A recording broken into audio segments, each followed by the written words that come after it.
So update 24 is here for Baldur's Gate 3, and it contains a ton of information related to the upcoming patch 2, which includes a lot of fixes, but also some user suggested things like the ability to change your appearance.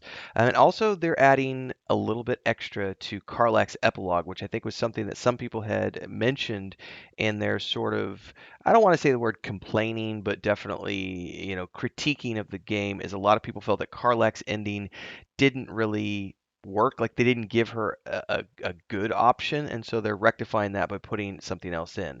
But what's also very interesting about this patch is they are addressing the concerns of the cut content, which is a great conversation to have because I've seen a lot of people around the internet complaining about this, that, and the other, and saying that why did they do this, that, and the other, and I've data mined this, and this is a better ending, and all these other things. Well, here's the thing. I can tell you, as someone who's been published in many different publications around the world, over 20 million words in print over the years. Stuff gets cut all the time. Films, books, TV shows, comic books, you name it. Things get cut, and generally they get cut for a reason. And it's great that they actually take the time to address and add some transparency into some of the things that got cut and why they got cut. So it's a big update. There's a lot to go through. It's talking about these things that are coming up to patch 2, which is just around the corner, and what's coming beyond patch 2, which I think is very interesting as well. So without further ado, let's dive in. But as always, if you're new here, don't forget to like, subscribe, and hit that bell icon so you never miss an update. We are live every single day at 11 a.m. Central for streams. And of course, there's a Discord. Check the links below, all the other playlists. We do lots of stuff here. Anyway, let's dive in. It says here, since launching last month, they've already made a lot of different tweaks and updates to the game and been chasing down bugs, polishing up cinematics, and it says here, using your feedback to help organize our thoughts and inform our plans going forward. The first major patch just launched, solving over 1,000 bugs to hopefully make Baldur's Gate 3 an even better experience, but it was still a patch designed primarily to squash bugs. We wanted to go further than that. So now patch 2 is about bug fixes, but also including a substantial performance update for the first time since launch. And more notably, we're adding better closure to the story's final act in the form of a more fleshed out ending for Karlach, which is something many of you have been asking for us. Now, this is a great part of the notes here, in the sense that let's take a moment to focus on a conversation some of you have been having in the background. Many of the points that have come out in this conversation are being funneled into the umbrella term of cut content. So we thought it would be helpful to have a conversation essentially about the future of Baldur's Gate 3. So they've gone through the threads and they've reviewed a lot of stuff with their community teams, and they've got a pretty good idea of how to take all of the various things that are being talked about in terms of cut content and Act 3 into three different topics, which are performance, bugs, and the user experience. So in terms of performance, obviously the city of Baldur's Gate was ambitiously, just narratively, technically, and in scope. And if you remember when they were talking about this, they were saying that, the smart thing to do would have been to break it up into sections, which is what they did in Baldur's Gate 1 and Baldur's Gate 2. The city was done in sections to, deal with performance. Now they wanted to make it a big, huge open world thing to where you could, roam the whole city without breaking it up into too many sections. But obviously that proved to be a task that was really, really challenging. It says, we know that Act 3's performance isn't as good as the first two acts, but the good news is that Patch 2 is bringing performance updates to the entire game, but more specifically to Act 3 where you feel it the most. We're also working throughout September to improve performance in Act 3 further with new technology that's been taking a little longer to release than expected. As far as bugs go, we've seen your reports about Act 3, and we are as frustrated as you are by the bugs that are spoiling the experience. So we're dedicated to solving those pretty quickly, which you've seen in our hotfix and patch notes. Um, we try to release a hot fix if a patch is not imminent, or include the fix as part of a patch if the patch is imminent. With patch 1, your experience should always be a lot better, and I can say that that's true with most big issues solved by at least a workaround.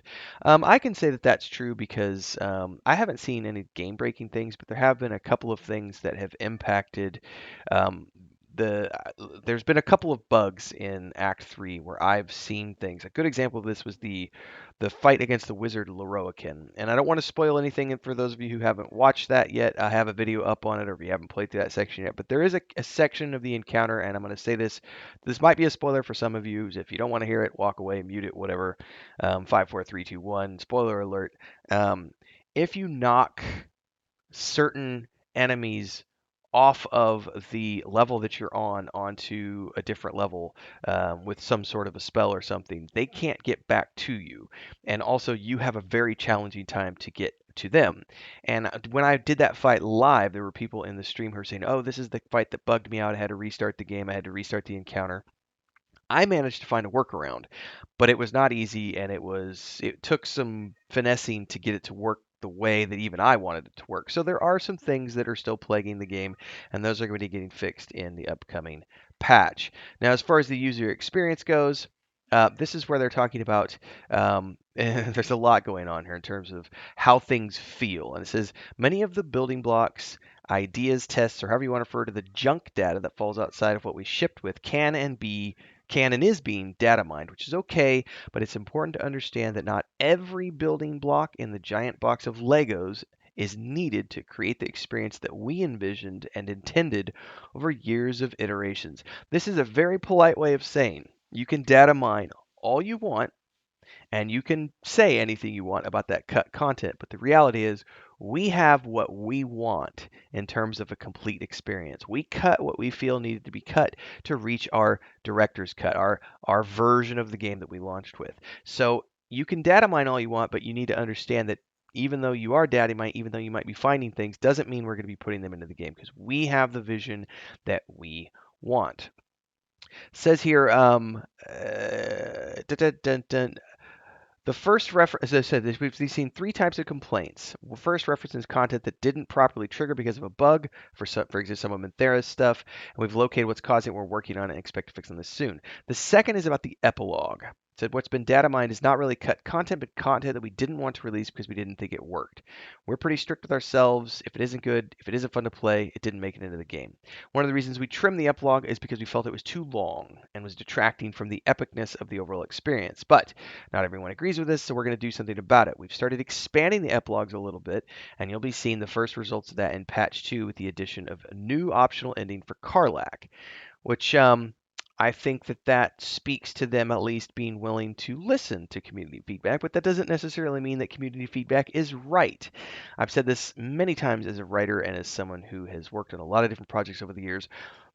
The consumer is very often and very most times they're wrong. They're very rarely right, and it's okay to take that feedback into consideration. But a lot of people have emotional responses to things rather than logical responses to things, and so I like the fact that they are admonishing people in a polite way of saying, "Cool your jets. We're working on things. Understand that the things that we cut got cut for a reason. Maybe there are a few areas where we could tweak things and make it a little bit better, and we are doing so." It says here the third is about things that we didn't actually plan for and things we once considered but only didn't. This is a very important thing. It was always our intention for the Upper City to be an epic cinematic epilogue bringing the story of Baldur's Gate 3 to a close, but we didn't talk about that in advance because it would have been a major spoiler. So, again, looking at data mining cut content doesn't do you any good when it's something that got left on the cutting room floor for a reason. It was always our intention for Upper City to be an epic cinematic epilogue. Cool. Quick commercial break, everyone, to give a shout out to all of these amazing people who are the guild champions at the highest tiered membership here on our channel, and of course, all of the members who help keep me full time and doing this for your enjoyment. If you would also like to become a member, you get access to tons of special stuff like live stream, member only chat, private videos for our members several times a week. It's really simple. Just pick your tier, go from there. You can also do super chats or super thanks on any stream, YouTube short, or video that you see. Don't forget the Discord. Links are down below. Let's get back to the video. Cool. We feel confident that there's enough content in Baldur's Gate 3 in the city itself, which clocks in at weeks-long playthroughs at a time.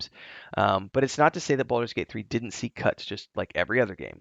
It's important to know that what ultimately shipped was planned a long time ago, and its function was primarily of making the game fun to play, not for us to close development quickly. Baldur's Gate 3 is a game with many release dates, and despite us moving the launch up by around a month, it's still about 2 years late in the scope of when we said it was originally going to launch. And that's because we grew the teams, we grew the ambition, the scope a little bit, and the ideas in function of it being the best game it possibly could be. Thankfully, not every idea made it into the final launch. and because it wouldn't be the game you enjoy now if they did. We're happy that the game has resonated with many of you, but we'll never take that for granted. We're committing to tying up loose ends, fixing remaining bugs, and improving things where we see they could and should be improved. Very important. So what can you see in the future? By the way, before we move on, that's a I think again that's a very polite way of saying, even though you think that the content that we cut should be included, doesn't mean we're going to include it. We cut it for a reason.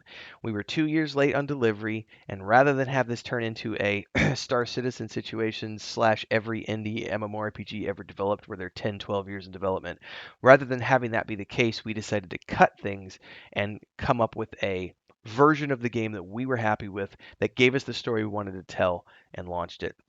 I think it's great to have those extra features to see.